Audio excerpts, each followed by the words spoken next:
Hello friends, मैं गौरव वर्मा आज आपका स्वागत करता हूं। आप देख रहे हैं स्टिल लर्निंग। आज से हम स्टार्ट करते हैं Indian constitution fundamental rights in Hindi for RRB NTPC part 9।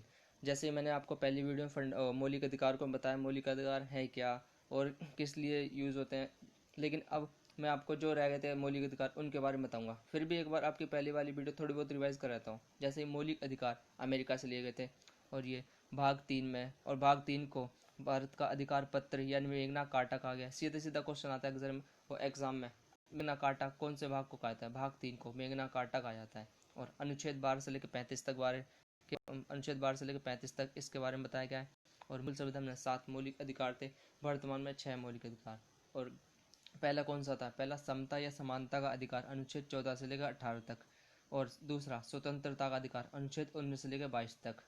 और जो 3 से लेकर 6 तक रह गए थे उनके बारे में अब डिटेल से बताऊंगा। उम्मीद है आपने पहली वीडियो अच्छे से याद की होगी और ये वीडियो भी अच्छे से याद करेंगे, क्योंकि एग्जाम में अक्सर क्वेश्चन इसमें से ही पूछे जाते हैं। जैसे कि तीसरा, शोषण के विरुद्ध अधिकार, अनुच्छेद 23 से लेकर 24 तक।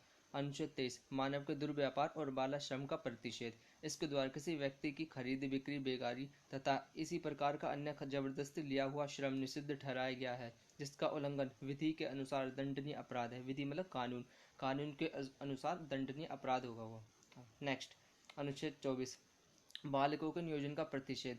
और 14 वर्ष से कम आयु वाले किसी बच्चे को कारखाने, खानों या अन्य किसी जोखिम भरे काम पर नियुक्त नहीं किया जा सकता। मतलब जिसकी एज 14 से कम होगी तो उसको काम के लिए नहीं उकसाया जाएगा, क्योंकि ये एज एजुकेशन प्राप्त करने की होती है। नेक्स्ट, चौथा, धार्मिक स्वतंत्रता का अधिकार, अनुच्छेद 25 से लेकर 28 तक। अनुच्छेद 25, अंतकरण की और धर्म को अबाध रूप से मानने, आचरण और प्रचार करने की स्वतंत्रता। इसमें यह बताया गया कोई भी व्यक्ति किसी भी धर्म को मान सकता है और उसका प्रचार या प्रसार कर सकता है। तो अनुच्छेद 25। अब अनुच्छेद 26, धार्मिक कार्यों का प्रबंधन की स्वतंत्रता। जैसे कि व्यक्ति को अपने धर्म के लिए संस्थानों की स्थापना व पोषण करने, विधि सम्मत संपत्ति के अर्जन, स्वामित्व व प्रशासन का अधिकार है। नेक्स्ट, अनुच्छेद 27, राज्य किसी भी व्यक्ति को ऐसे कर देने के लिए बाध्य नहीं कर सकता है जिसकी आय किसी विशेष धर्म अथवा धार्मिक संप्रदाय की उन्नति या पोषण में व्यय करने के लिए विशेष रूप से निश्चित कर दी गई है। जैसे कि कोई विशेष धर्म से संबंध रखता है तो इसका मतलब ये नहीं कि जो राज्य होगा उससे टैक्स वसूलने लगे, नहीं, वो टैक्स नहीं लेगा, क्योंकि हमारा भारत जो धर्मनिरपेक्ष राज्य है, कोई व्यक्ति किसी भी धर्म को अपना सकता है और उसको नियम कायदे मान सकता है। नेक्स्ट, अनुच्छेद 28, राज्य विधि से पूर्णतः पोषित किसी भी शिक्षा संस्थान में धार्मिक शिक्षा नहीं दी जाएगी। ऐसे शिक्षण संस्थान अपने विद्यार्थियों को किसी धार्मिक अनुष्ठान में भाग लेने या किसी धर्मोपदेश को बालात सुनाने के हेतु बाध्य नहीं कर सकते। मतलब कि संस्थान में धर्म से रिलेटिव टॉपिक नहीं चलाने, जैसे कि आपको ये धर्म मानना चाहिए या इस धर्म को मानना नहीं चाहिए, तो उसके बारे में नहीं बताया जाएगा किसी शिक्षा संस्थान में।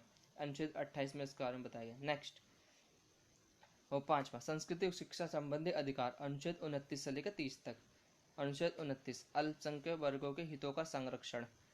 कोई भी अल्पसंख्यक वर्ग अपनी भाषा, लिपि और संस्कृति को सुरक्षित रख सकता है और केवल भाषा, जाति, धर्म और संस्कृति के आधार पर उसे किसी भी सरकारी शैक्षणिक संस्थान में प्रवेश से नहीं रोका जाएगा।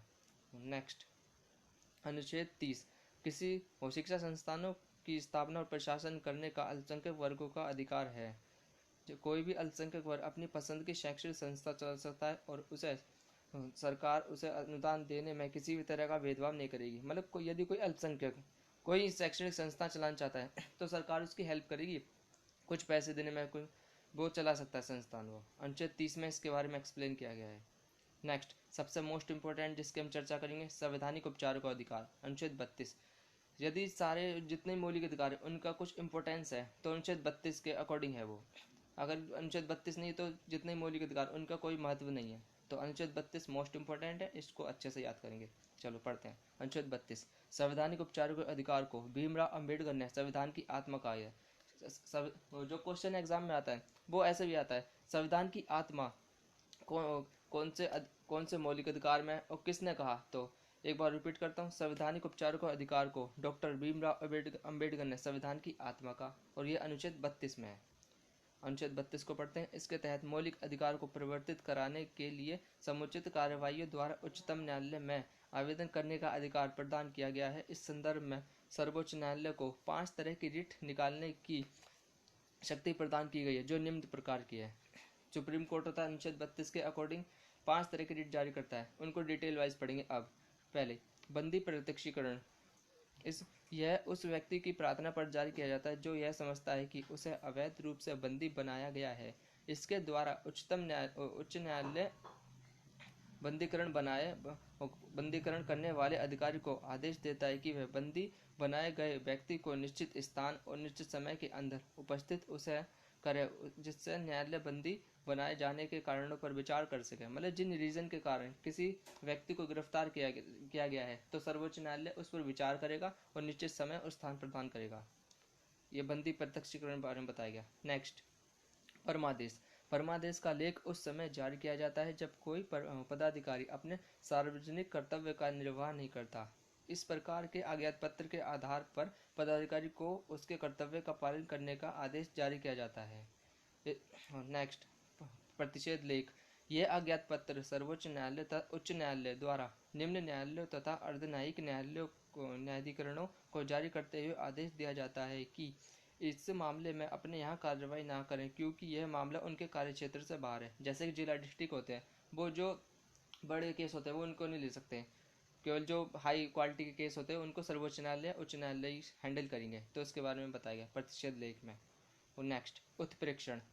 इसके द्वारा अधीनस्थ न्यायालय को यह निर्देश दिया जाता है कि वे अपने पास लंबित मुकदमों के न्याय निर्णय के लिए उसे वरिष्ठ न्यायालय भेजें। मतलब जो लॉन्ग टाइम से केसेस पेंडिंग पड़े हैं तो उनको अपने उच्च न्यायालय को भेजें जो उनसे हाई क्वालिटी के रखते हैं।